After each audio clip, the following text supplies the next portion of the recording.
কখনো কি এমন হয়েছে যে কেউ আপনার পাশে থাকতে চেয়েছে কিন্তু আপনি তাকে গুরুত্ব দেননি?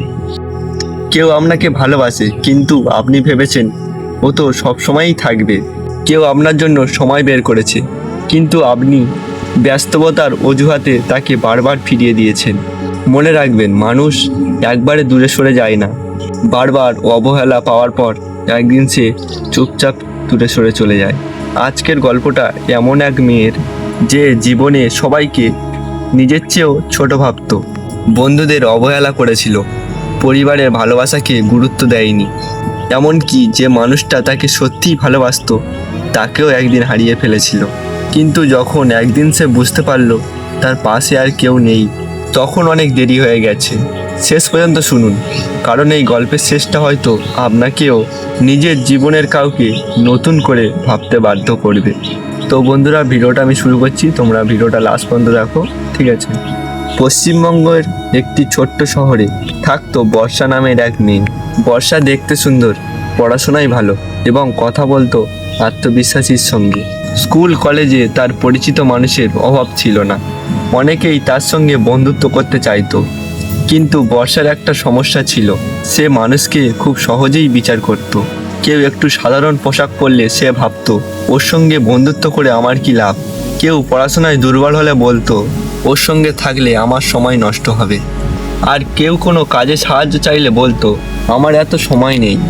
বর্ষার সবচেয়ে কাছের বন্ধু ছিল তৃষা। তৃষা ছিল একেবারে অন্যরকম। বর্ষা রাগ করলে তৃষা তাকে শান্ত করত। বর্ষা অসুস্থ হলে তৃষা তাকে ফোন করে খোঁজ নিত, পরীক্ষার আগে নোট তৈরি করে দিত। কিন্তু বর্ষা কখনো তৃষার এই ভালোবাসাকে গুরুত্ব দেয়নি, বরং একদিন তৃষা তাকে বলেছিল, বর্ষা তুই মাঝে মাঝে মানুষকে একটু গুরুত্ব দে, সবাই কিন্তু স্বার্থ নিয়ে তোর কাছে আসে না। বর্ষা হেসে বলল, তুই এসব বুঝবি না, আমার জীবনে আরও ভালো মানুষ আসবে। তৃষা সেদিন আর কিছু বলেনি, কিন্তু কথাটা মনে রেখেছিল। বর্ষা তখন ভাবতো মানুষ চলে গেলে নতুন মানুষ পাওয়া খুবই সহজ, কিন্তু সে জানতো না কিছু মানুষকে হারানোর পর তাদের জায়গাটা পৃথিবীর হাজারটা মানুষও পূর্ণ করতে পারে না। আর খুব শিগগিরই বর্ষা সেই সত্যিটা নিজের জীবন দিয়ে বুঝতে চলেছিল। পরিবারের ভালোবাসাকেও অবহেলা। বর্ষার বাবা মা তাকে খুবই ভালোবাসতেন। বাবা ছোট্ট একটা ব্যবসা করতেন, মেয়ের পড়াশোনা আর ভবিষ্যতের জন্য নিজের অনেক শখ বিসর্জন দিয়েছিলেন। বর্ষার মা প্রতিদিন তার পছন্দের খাবার রান্না করতেন, কিন্তু বর্ষার কাছে এগুলো ছিল স্বাভাবিক ব্যাপার। মা খাবার নিয়ে ডাকলে সে বলতো মা পরে খাবো। বাবা কোথাও বেড়াতে যাওয়ার কথা বললে সে বলতো আমার টাইম নেই। একদিন বাবা বললেন, মা রবিবার তো ছুটি, আমার সঙ্গে একটু বেড়াতে যাবি? বর্ষা ফোনের দিকে তাকিয়ে বলল, বাবা তোমরা যাও, আমার বন্ধুদের সঙ্গে প্ল্যান আছে। বাবা কিছুক্ষণ চুপ করে থেকে বলল, ঠিক আছে মা। সেদিন বাবা একাই মায়ের সঙ্গে বেরিয়ে গেলেন। বর্ষা সেটা খেয়ালও করলো না। কিছুদিন পর বর্ষার জীবনে এলো বিক্রম। বিক্রম খুব সাধারণ পরিবারের ছেলে, কিন্তু তার মন ছিল সাধারণ। বর্ষা যখন সমস্যায় পড়তো বিক্রম তখন পাশে থাকতো। বর্ষার যখন মন খারাপ থাকতো বিক্রম তখন ঘন্টার পর ঘন্টা তার কথা শুনতো। বর্ষা অসুস্থ হলে ওষুধ নিয়ে ছুটে যেত। একদিন বিক্রম বলেছিল, তুমি হয়তো আমাকে এখন খুব একটা গুরুত্ব দাও না, কিন্তু একটা কথা মনে রাখো, আমি তোমার ভালো সময়ের মানুষ হতে চাই না, তোমার খারাপ সময়ের মানুষ হতে চাই। বর্ষা হেসে বলল, এত সিরিয়াস হওয়ার কি আছে, জীবন এখন অনেক বড়। বিক্রমও হেসেছিল, কিন্তু তার চোখে একটা সেদিন কষ্ট ছিল। কিছুদিন পর বর্ষার চাকরি হয়ে গেল শহরের এক বড় কোম্পানিতে। নতুন অফিস, নতুন মানুষ এবং নতুন জীবন। আর সেখান থেকেই বর্ষার মনে আরও বেশি অহংকার হতে শুরু করলো।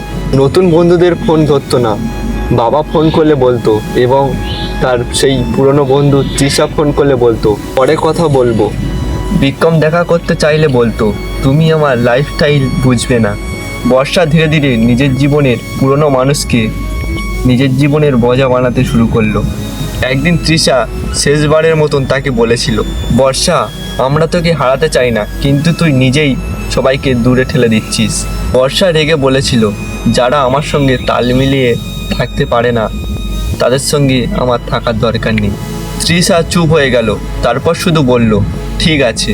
একদিন যদি আমাদের দরকার হয় তখন যেন দেরি না হয়ে যায়। সেদিন বর্ষা ভাবছিল সে জিতে গেছে। সে ভেবেছিল পুরনো মানুষদের আর দরকার নেই। কিন্তু জীবনে সবচেয়ে বড় শিক্ষা হলো এর উপস্থিতিতে আমরা সবচেয়ে বেশি নিশ্চিত ধরে নিই তারা একদিন নিস্তব্ধে আমাদের জীবন থেকে চলে যেতে পারে। আর বর্ষার জীবনে সেই দিনটা আসতে দেরি ছিল না। এক সন্ধ্যায় অফিস থেকে ফেরার সময় বর্ষার ফোন এলো। বর্ষা ব্যস্ত ছিল, কল কেটে দিল। আবার ফোন এলো। সে বিরক্ত হয়ে ফোনটা সাইলেন্ট করে দিল। কিছুক্ষণ পর মায়ের ফোন এলো, এবারও ধরল না।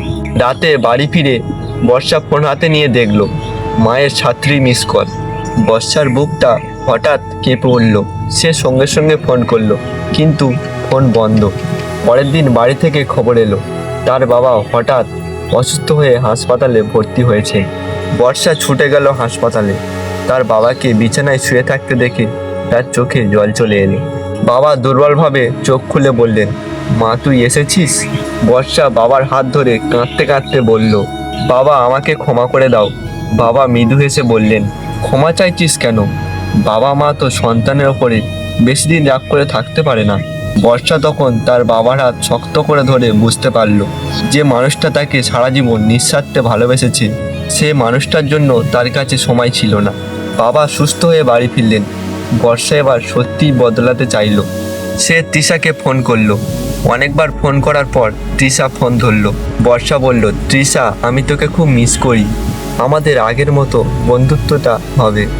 ওপার থেকে কিছুক্ষণ নীরবতা। তারপর তৃষা বলল, বর্ষা আমি তোকে ঘৃণা করি না, কিন্তু আগের জায়গায় ফিরে যাওয়া সম্ভব নয়। বর্ষা কাঁদতে কাঁদতে বলল, কেন?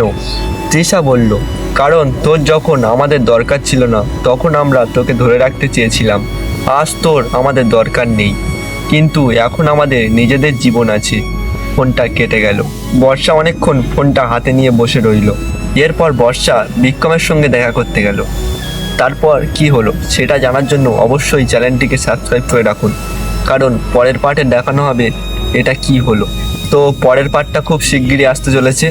তো যারা চ্যানেলে নতুন আছে অবশ্যই সাবস্ক্রাইব করে পাশে থেকো। আর আজকের গল্পটা কেমন লাগলো অবশ্যই কমেন্ট করে বলবে।